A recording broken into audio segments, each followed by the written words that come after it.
I see a lot of grieving going on around the world. I see people, there's a resurgence of family and friends, that's what I see, and then grieving and loss. And then there's also real interest in depression.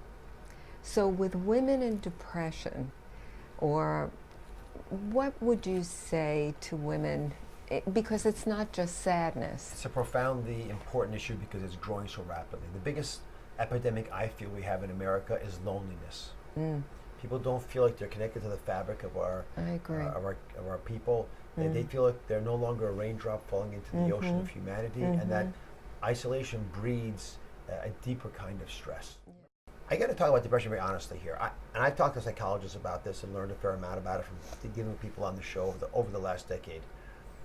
I think people who have a true chemical depression, whose lives are looking pretty good from the outside, but they're not happy, the world's just gray, they do really well with medications. Yes, I agree. And therapy, but medications really work for them.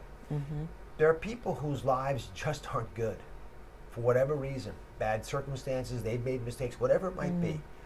And when they get depressed, it's more of a reactive depression.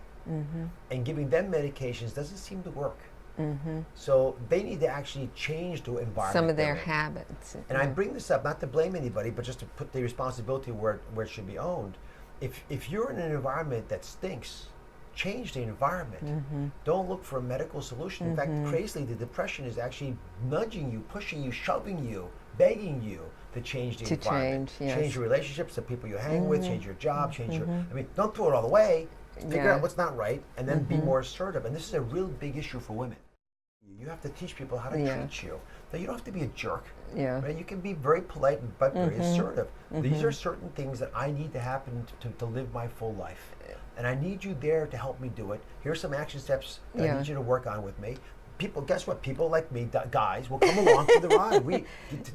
Let us follow once in a while. See, I teach women just what you're saying, that if you know how to handle something, don't pull back.